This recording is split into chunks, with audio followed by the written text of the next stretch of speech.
Hello, Mr. Beneman. I hope I'm saying your name right. My name is Silas Pankratz, and this is my sustainable home project.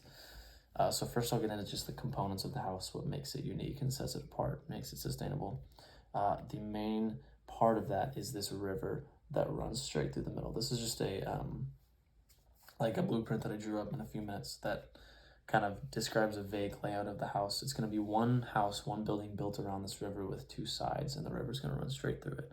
This river is a very important part of the house because it collects water for the garden, for toilets, for showers, for drinking water, and then it also generates power. There's going to be a hydroelectric pump in that same river as well.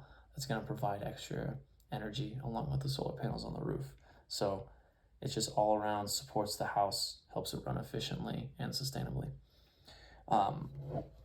So one thing that I learned from this project was that it was interesting. There's two sides to technology, and technology is helping us. Obviously, technological advancements are making life easier every year, and it's fantastic.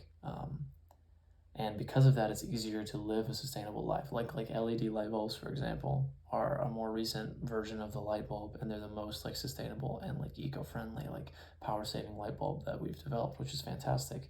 But technology is also most of the reason that we need a more sustainable lifestyle as a human. Like a lot of the reason for pollution and for just like greenhouse gas emissions and things like that are because of technology and the advancements we've made and the more like pollution we've caused.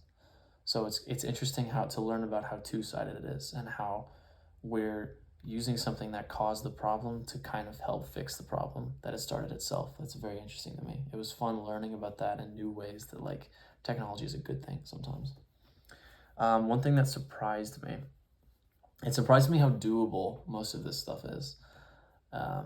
It would just require a little bit of sacrifice from people, like a little less comfortability in some areas, and a little more work, like in the case of a garden is one part of it that I like is very important to me. My mom has a degree in like master gardening, and we have a huge garden in our house, and I've learned so much about that in the past few years. It's so doable.